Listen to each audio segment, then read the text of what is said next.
All right. Good morning, everyone. My name is Jelani Fenton, and I couldn't be more excited to talk to everyone today about something that most people don't think about, yet it's something that affects nearly every aspect of our lives, which is insurance.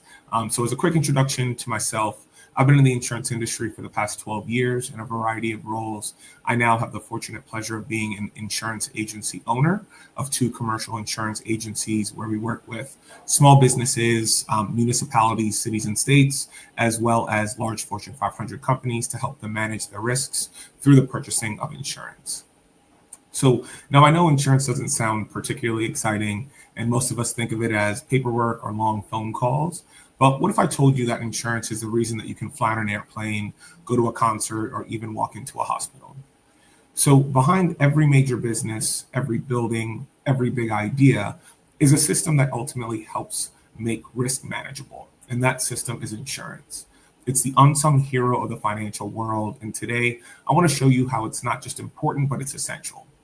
So we'll talk about how it protects people and businesses, how it supports recovery after natural disasters, and how it ultimately allows people like you, young, creative, entrepreneurial folks, to take bold risks without being afraid of failure. So let's start simple. Now, what is insurance? So at its very core, insurance is a tool that helps people share risk. So instead of one person bearing a massive cost if something goes wrong, we all chip in small amounts, and the insurance company pools those funds to cover big losses when they ultimately happen to any one of us when we're involved in an accident. So let's take something relatable here. Your phone. So your phone costs $1,000 for you to buy at retail. And let's say if you drop it, the screen cracks or ultimately you lose it. That's $1,000 out of your pocket to ultimately replace that phone. But if you have some type of insurance that covers that phone, maybe you're paying about $10 a month for that coverage. When something happens, the insurance company actually will replace that phone for a much lower cost than you having to come out of pocket for $1,000. So now scale that idea up. So as you have musicians such as Taylor Swift that ultimately insure their voices, you have athletes like LeBron James who insure their knees or their backs. You have businesses that insure their buildings, their employees, their vehicles, and even the data that they own that might be owned, let's say, by a third party. Insurance covers all of those types of exposures and risks that those individuals and businesses face. Now, as a cool example here, I'm sure everyone here likely has had a cup of coffee at some point in their life. So Starbucks, as an example, buys insurance that essentially covers them against price changes in the coffee, in the price of coffee beans. So let's say that there's a drought in Brazil and prices spike. Their insurance that the organization is actually purchasing covers that extra cost so that your cappuccino doesn't ultimately double in price. Now, at the end of the day, insurance really gives people and businesses that peace of mind that if something unexpected happens, they won't be financially ruined. So now let's talk about why insurance is really necessary for growth, right? So imagine trying to, let's say, build a skyscraper, right? And you are spending hundreds of millions of dollars hiring hundreds of workers, and ultimately there ends up being a fire during a construction, or a crane falls and damages a nearby building. Without insurance, no one would ultimately take that risk to go out and build these things that are necessary for the infrastructure of our country.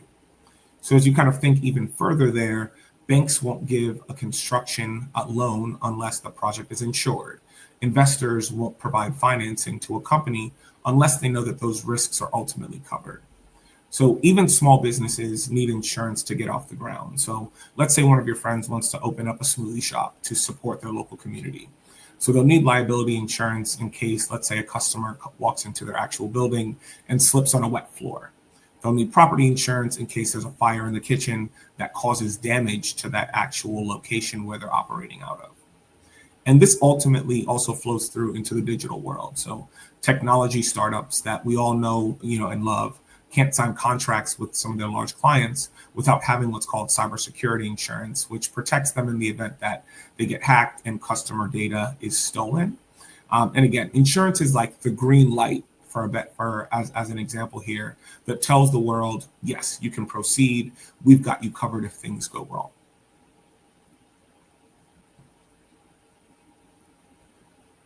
So now let's talk about how, insurance really kind of protects entire communities when disaster strikes.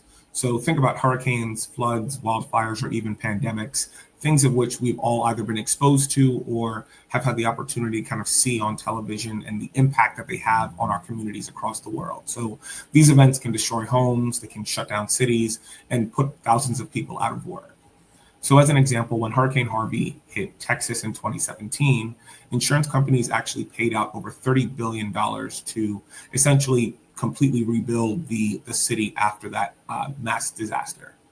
So, that money went to homeowners to rebuild, to businesses to reopen, and for hospitals to stay operational. Without that, entire communities might still be underwater, literally and financially. Or as another example, take the COVID-19 pandemic. So thousands of events were canceled, from weddings to conventions to music festivals. Now, event organizers who had that cancellation insurance were able to recover their losses and plan for future concerts as a way to be able to stabilize their business. Now, in venues with business interruption insurance could continue to pay their staff while not interrupting the financial lives of those people that worked so hard to be able to put together those events. And as you kind of think about it as well, even some of the largest stars in the world, right? Let's take Beyonce as an example. Some of her concert tours are typically insured for potential postponements due to illness, right? Tours are very difficult and place a large burden on the bodies of these folks. So they very well might get sick while they're on the road. And that's ultimately how these teams and these artists are able to stay afloat when the unexpected happens to that main act in the course of an actual concert.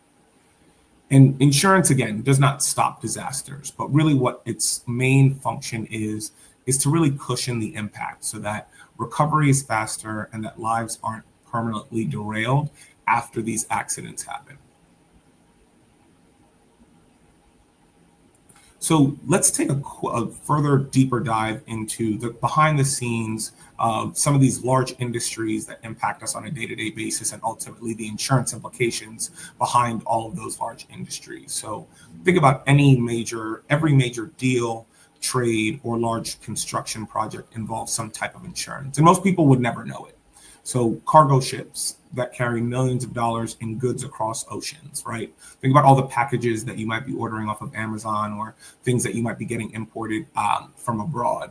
If that ship sinks or gets stuck while it's en route to the United States, like the Ever Given did when it was in the Suez Canal several years ago, insurance actually pays for that lost merchandise and for all the disruptions caused by that port closure while other ships were not able to get their merchandise through. And as you kind of think about it again to that entertainment angle here too, no movie in Hollywood can even start filming unless everything on that set is insured. So imagine filming a Marvel movie and the lead actor gets injured. Every day costs hundreds of thousands of dollars out of the pocket of that actual production organization. And insurance ultimately backstops that production organization from financial ruin if there are any delays in the processing of that, in the production of that actual movie. So we really think of that as, insurance is covering those delays so that ultimately the studio doesn't ultimately go bankrupt in that specific transaction.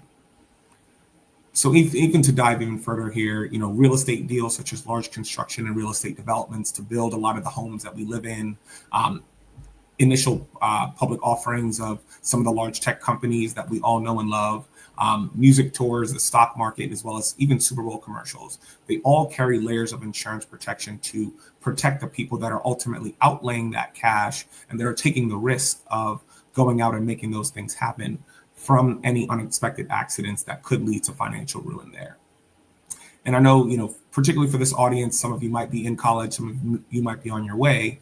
Colleges have a lot of insurance ultimately on their campus, right? So they have to insure their buildings, any work that's going on in their labs. Many colleges actually have large art collections that they need to get covered, and even have liability for things like sports injuries from any of the athletes that are participating in any of the athletic events on behalf of the university. So, to bring it all together, when you really see something big happening in the world, there's almost always an insurance policy attached to it to make sure that it succeeds or survives in that context. So one of the things that, I'm sure everyone here is always very interested in is the concept of innovation, right? You have things such as self-driving cars. Everyone uses an iPhone every day. You've got social media and all of these different tools that, have been that have ultimately kind of come out of the past 20 to 25 years that have led a lot of the innovation from a tech perspective to really make our lives easier and more interconnected on a day-to-day basis. So look at an organization such as SpaceX, right? So as SpaceX is launching rockets, if one explosion, means losing hundreds of millions of dollars, they likely wouldn't do that uninsured, right? But with something such as launch insurance, the team at SpaceX can actually push the limits of science to really drive that innovation without fearing financial ruin from sending any of those launches out into space. If you think about something that really kind of impacts all of us, right? Our healthcare system and a lot of the different medicines and biological items that we use on a day-to-day, biotech companies that are developing these new vaccines or drugs rely heavily on insurance to cover any of the liability if something doesn't go as planned when they're doing any of the clinical trials to ensure that these tools and these vaccines are safe for human consumption. And again, creators and other folks, whether they're streamers, podcasters, live performers, they all have insurance too, right? So when you're thinking about all of the folks that kind of come together when it comes to a live performance, the dancers, the lighting crew, the tour buses, they're all insured. A YouTuber, as an example, will have thousands of dollars of equipment that ultimately runs their business. They cannot operate without that highly expensive, highly valuable equipment. So they ultimately need to be able to insure that equipment to make sure that their business can continue to function as is, and us on the other side are continuing to get our entertainment. And as you kind of think about really the backbone of our country, which are small Main Street businesses, you could be a high school student selling candies online that might need some type of insurance protection to where if anyone on the other side was to fall ill from taking or consuming one of your products, you would have protection there that would allow your business to continue to operate without having to pay out thousands or tens of thousands of dollars to that injured party. And again, just to kind of tie everything together, insurance really gives people, entrepreneurs, business owners, entertainers, you name it, the permission and the opportunity to dream bigger. It tells innovators that you have a cushion ultimately if you fall. And that's how new ideas get funded, tested, and brought to market for all of us to be able to enjoy. So just to kind of bring everything back together, what should you take away from all of this? So insurance at its very simplest form is that invisible infrastructure behind the global economy that we all consume and participate in on a day-to-day basis.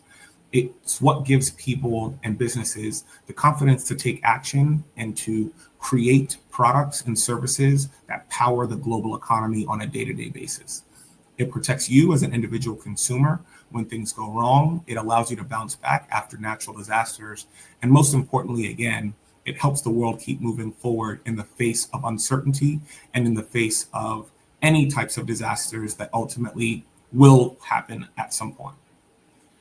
So whether you're a future entrepreneur, an engineer, an artist, or an investor, insurance will undoubtedly play a large role in your journey as you start to go out on that path to ultimately recognize your dreams.